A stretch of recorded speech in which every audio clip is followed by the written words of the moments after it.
Hey y'all, let's open up our Bibles to John 11:45. Many of the Jews, therefore, who had come with Mary and had seen what he did, believed in him, but some of them went to the Pharisees and told them what Jesus had done.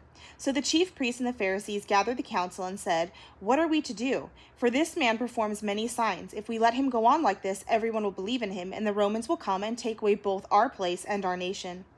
But one of them, Caiaphas, who was high priest that year, said to them, "You know nothing at all, nor do you understand that this is better for you that one man should die for the people, not that the whole nation should perish." He did not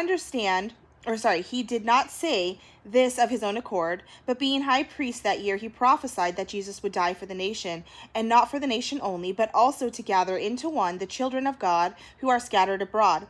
So from that day on, they made plans to put him to death.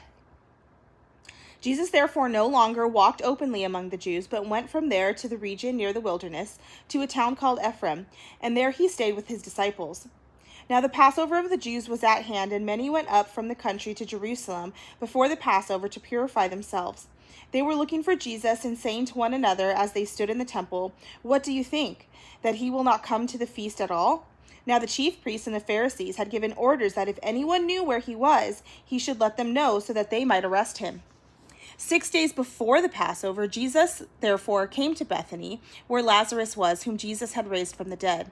So they gave a dinner for him there. Martha served, and Lazarus was one of those reclining with him at table.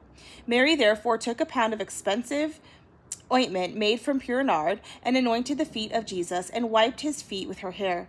The house was filled with the fragrance of the perfume. But Judas Iscariot, one of his disciples, he who was about to betray him, said, "Why was this ointment not sold for 300 denarii and given to the poor?" He said this not because he cared about the poor, but because he was a thief, and having charge of the money bag, he used to help himself to what was put into it. Jesus said, "Leave her alone, so that she may keep it for the day of my burial. For the poor you always have with you, but you do not always have me." When the large crowd of the Jews learned that Jesus was there, they came not only on account of him, but also to see Lazarus, whom he had raised from the dead. So the chief priests made plans to put Lazarus to death as well, because on account of him, many of the Jews were going and believing in him. See you guys tomorrow for more of God's Word. Bye.